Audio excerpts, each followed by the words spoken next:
কে আপনি? কাকে চাচ্ছেন? আমি কে সেটা পরে বলছি, তার আগে আপনি বলুন আপনি কে? আমার বাসায় এসে আমাকে জিজ্ঞেস করছেন আমি কে? How funny. আপনার বাসা মানে? এটা আপনার বাসা কিভাবে হয়? এটা তো আমার বাসা। দেখেন, আমার সাথে কথা বাড়াবেন না, আমি আপনার সাথে কোনো প্রকার কথা বাড়াতে চাচ্ছি না। আপনি সরেন। কে আপনি এখানকার?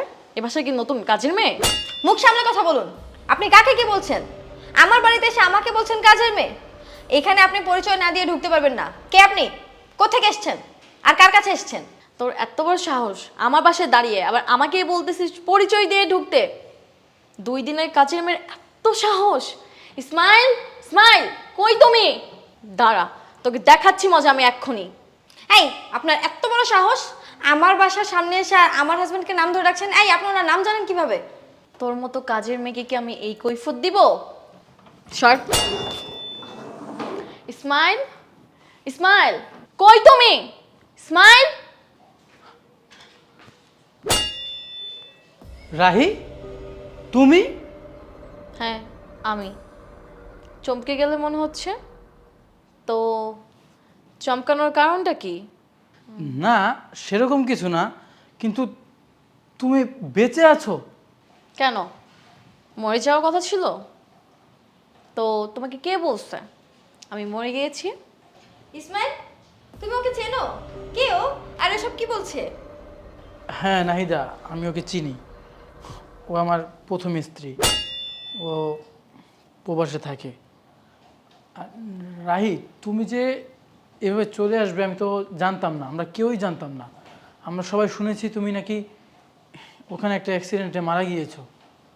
হ্যাঁ, অ্যাক্সিডেন্ট করেছিলাম, কিন্তু মরি নাই। আল্লাহর রহমতে বেঁচে ফিরেছি। কিন্তু তুমি আমাকে এইটা বলো, এই মেয়ে কে? ও আমার ছেলের বউ। তুমি কেন এসেছো? তুমি তো মৃত। তুমি মরে গেছো, মরাই থাকো। তুমি যাও এখান থেকে। তোমার ফিরে আসার কি দরকার ছিল? কেন এসেছো ফিরে আবার? আমার ছেলের জীবনে তোমার আর কোনো জায়গা নেই। যাও, তুমি এখান থেকে বেরিয়ে যাও। আম্মা, এগুলো আপনি কি বলছেন? আমি মরে গিয়েছি এটা আপনাদেরকে কে বলেছে? আপনারা কোনো খোঁজ নিলেন না, খবর নিলেন না, জানলেন না, শুনলেন না, আর আপনি আপনার ছেলেকে বিয়ে করিয়ে দিলেন। আর ইসমাইল, তুমি কিভাবে পারলা আরেকটা বিয়ে করতে? রাহি, বিশ্বাস করো, আমরা তোমাকে অনেক খুঁজেছি। আর শুনতে পেয়েছি তুমি নাকি কাজ করতে গিয়ে একটা অ্যাক্সিডেন্টে মারা যাও। মায়ের মুখে আমি এটা শুনেছি। আর আমরা তোমার সাথে যোগাযোগ করার চেষ্টাও করেছি, কিন্তু সেটা পারিনি। আর তোমার কোনো খোঁজও ছিল না, তোমার নাম্বারও বন্ধ ছিল, তাই আসলে তোমার সাথে যোগাযোগ করতে পারিনি। মা আমাকে বলেছে তুমি নাকি মারা গিয়েছো, আর তাই মা আমাকে ওর সাথে বিয়ে দিয়ে দিয়েছে। ও আচ্ছা, মায়ের কথা শুনে আরেকটা বিয়ে করে ফেললা? যার সাথে তোমার এত বছরের সংসার জীবন, যাকে তুমি অনেক বেশি ভালোবাসতা, তাকে পারলা এত সহজে ভুলে যেতে? আর আমি বেঁচে আছি না মরে গেছি কোনো কিছুর খোঁজ খবর নিলা না, মায়ের কথা শুনেই বিয়ে করে ফেললা। আমি একটা মেয়ে হয়ে দিনের পর দিন, মাসের পর মাস, বছরের পর বছর প্রবাসী থেকে কষ্ট করে তোমাদের জন্য টাকা পাঠিয়েছি, তোমাদেরকে কোনো কষ্ট বুঝতে দেইনি, আর তোমরা কি এই প্রতিদান দিলা? মা, আপনি তার এই প্রতিদান দিলেন? আপনার নিজের মেয়ে হলে কি আপনি এরকম কাজ করতে পারতেন? মা, তুমি তার মানে আমাকে মিথ্যা কথা বলেছো? তুমি কি জানতে না যে রাহি বেঁচে আছে?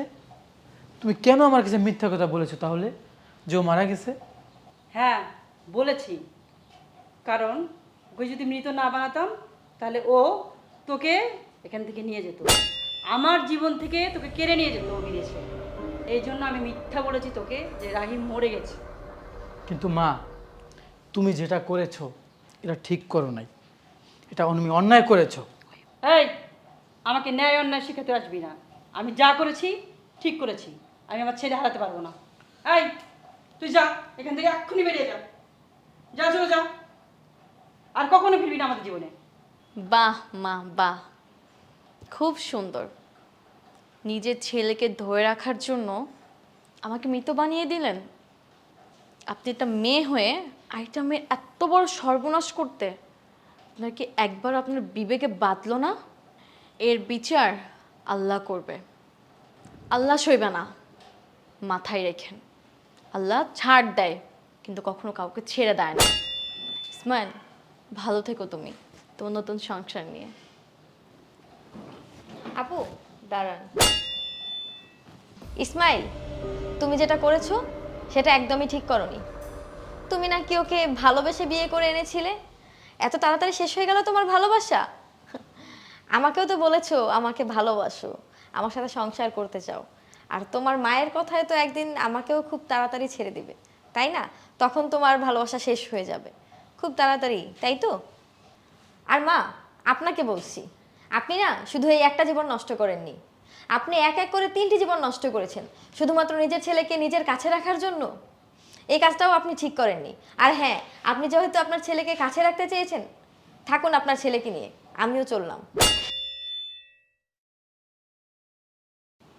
মা, আজকে আমি তোমার কথা শুনে তোমাকে খুশি করতে গিয়ে দুটা মেয়ের জীবন নষ্ট করেছি। বুঝতে পেরেছো?